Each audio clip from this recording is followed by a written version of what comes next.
31 book reviews in 31 days. We are on day 22, guys. We are at the final week and a half, let's say, and I'm super excited. Today's book is one that has become a fave series, and I'm just loving it so much.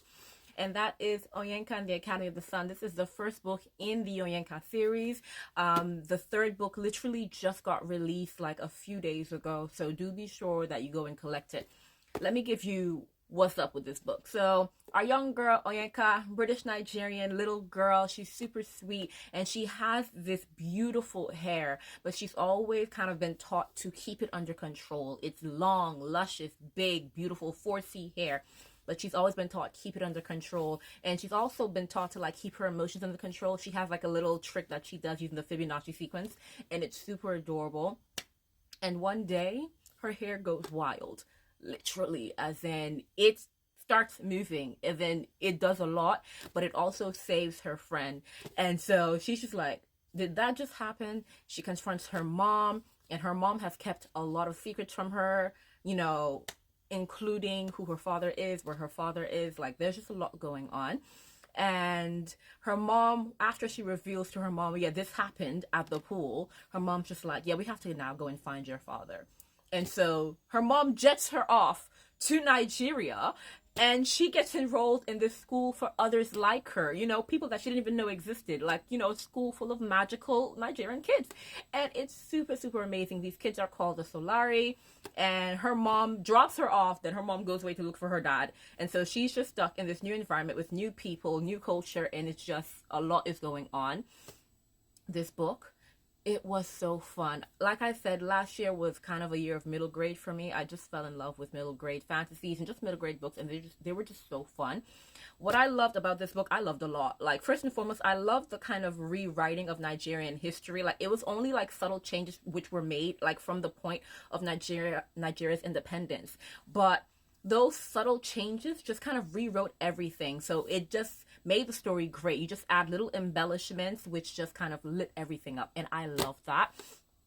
Absolutely amazing. One thing I will say, this book, you're kind of just, I have to, once again, this was when I just started getting into middle grade, and I had to, like, you know, get accustomed to, you know, that this is for children. And so I got into the book and I'm like, you know what, first impressions aren't always right, but for one character I knew you were a snake, and I was vindicated. I'm like, this is giving snake vibes, and I was right, and I love that for me. Okay, that aside, you know what, I love that this book kind of like, you know, just highlights different cultures and brings a lot of people together. And the little found family that she finds, if you know me, you know that found family is my number one trope. If a book has found family, there is no doubt that I will gobble it up. I do not care. If it has found family, it's for me. The found family in this book was really sweet. I also kind of love that it wasn't kind of like an instant found family with like the entire, you know, all of her friends. Like, it was, some people were instant, some others were like, it takes a bit of work. And I'm like, you know what, we appreciate that. We love that so much.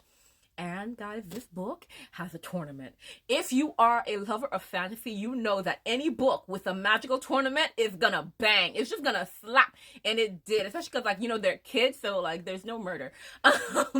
And there's not too much brutality, but there was such creativity, and I loved it. And I also kind of loved the system with how their powers work. I can't really explain it to you guys. Even when I read the book, I'm just like, wait, which category are you in? But like, the system with how their powers work is the type of power you have is kind of like the house that you're put into.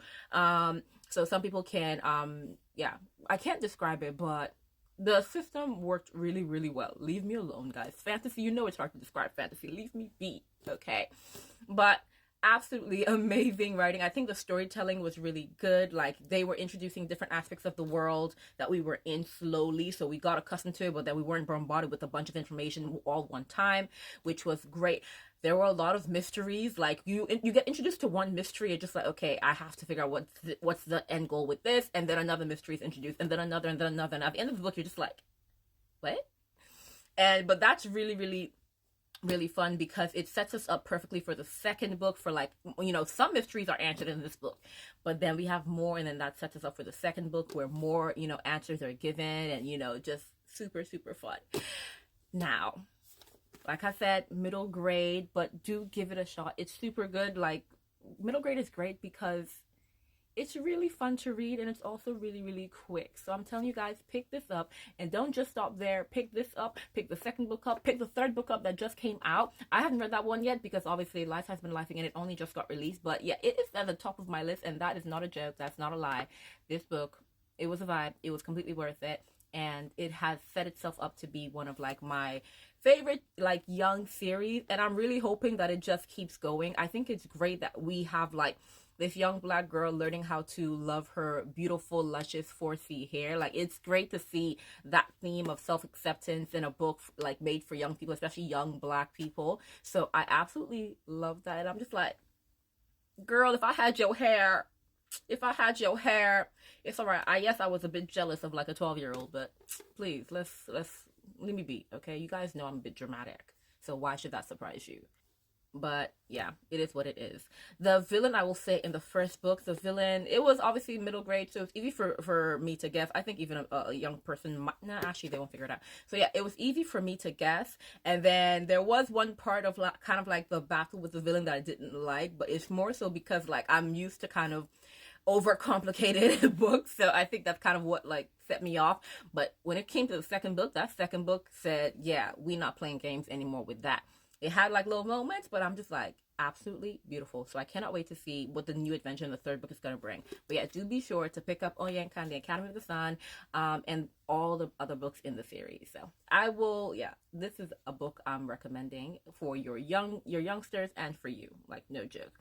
But that's it for today. Be sure to tune in tomorrow to see what other books we are reading.